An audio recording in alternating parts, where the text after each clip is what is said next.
Okay, let's start. So, the first trick that I'm gonna show is gonna be a trick to get them into these spikes as well as these spikes, which is very simple to do. It's gonna be in 3 simple steps. The first step is you jump. The second step is at the apex of your first jump, you hook the other T and then you jump, so it's gonna look like this. If you hit them, it looks like this, so they can already fly in. Now, to speed up the process, I'm gonna have to find my teammate again. Well, not my teammate, my dummy. I'm gonna have to find my dummy again. To speed up the process of him flying into that thing, because it takes time, you're gonna add a hammer hit at the end, making it look like that, making it way faster than otherwise. So, just to recap, jump at the apex of your first jump, you jump and hook at the same time, and then you hit when he's just near you.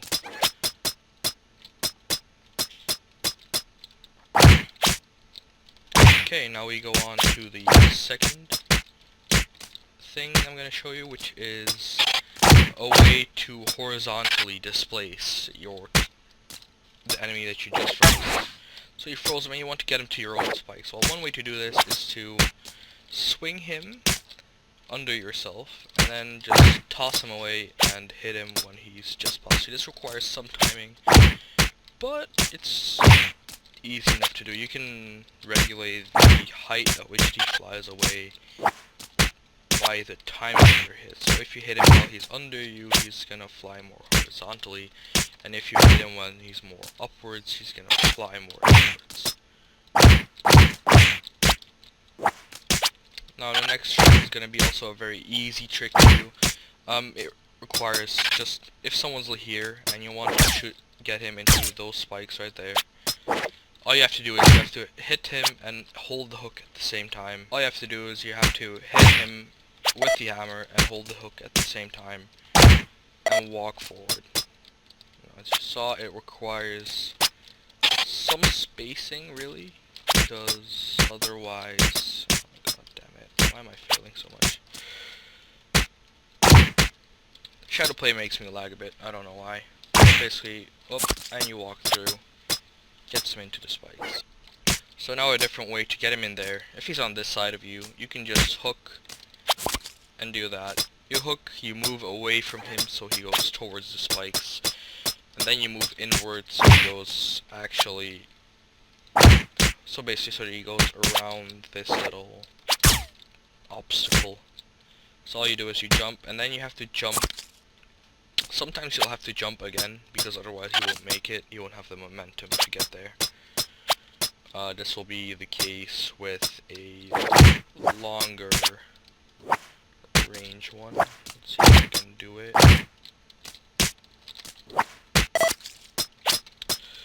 Okay, I'll have to switch to my player again.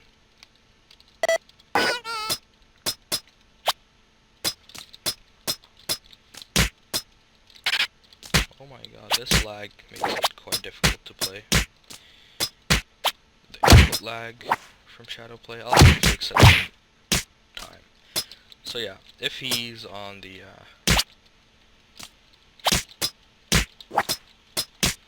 it makes easy things like this hard to do with the balls. Okay. It's not even that much input lag, but it's just noticeable. Just noticeable enough. I'd use Bandicam if not for the watermark.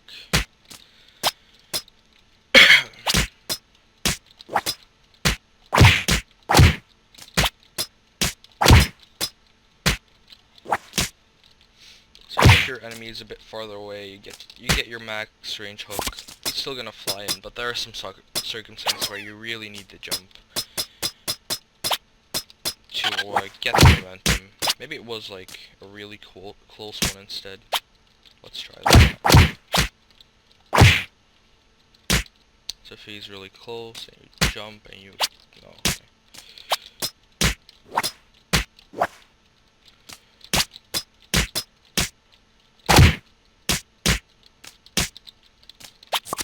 Yeah, at that point you really need that second jump, because otherwise he doesn't just get the momentum to swing into the position.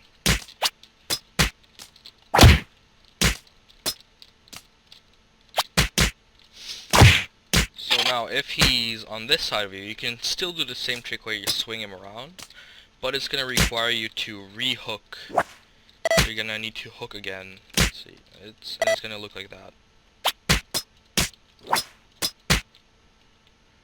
It's going to look like this. Like you're going to swing in, or you're going to have him here, and then you do this. So it requires you to hook him once, and then hook him again, because otherwise your hook runs out before he gets into that place. So step 1 is hook and jump forward, and step 2 is to hook again and walk back after he gets into the hole.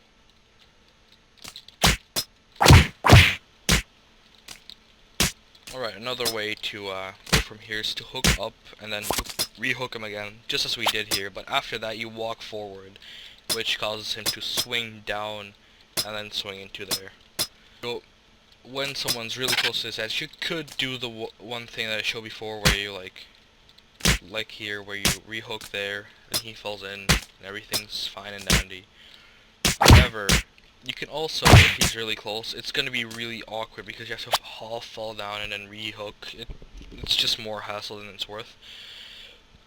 You can also hook and hammer at the same time, so you do this and let go of hook instantly. And just I say that, my dummy disappeared.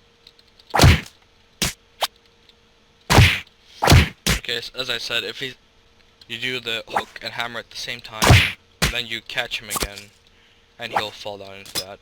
At some ranges you don't need to let go of hook, but I still do it most of the times, I think. If he's like right at the edge, I think you can get away with just walking up. Oh my god. Am I gonna just keep feeling this? I think I am. Now about the thing that I showed before, which allowed us to get into these or those spikes by doing the jump, hook, hit. The same thing can be done for these spikes from this height. You'll just fly in and get into it. Now, there's also this part of the map, most used map, which has spikes under there. The way we can get him from here into those spikes is we're gonna hit, we're gonna catch him while we're crossing under, and then we're gonna jump so we still land on this, and he will swing down and into those spikes.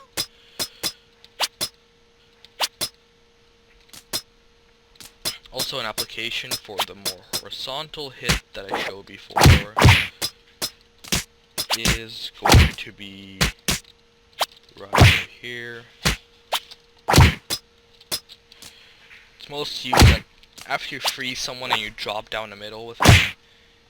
It's often used to get him into those spikes. You do the sideways hit, and that was a bad one, but you can get him, if you walk more vertically, you can get him into the 10-point spikes. Things you might want to practice are re-hooking off the top walls to drag someone along like this. However, that is more advanced. But out of those things, they still work. Like this is the base of it. It's just hook, top, hook him again. And then you go into the other basic things, such as the little trick I showed you, where you hook and then re-hook. This is gonna just follow the same principle, because you hook, then re-hook, and then he goes into the hole, if you do it right. So for example, I re-hooked a little bit earlier here, I re-hooked up, but it doesn't matter, I still re-hook, and he ends up in the spikes. which is what we're going for. Now, something else you can do is you can hit once before and once after, as a way of horizontal displacement.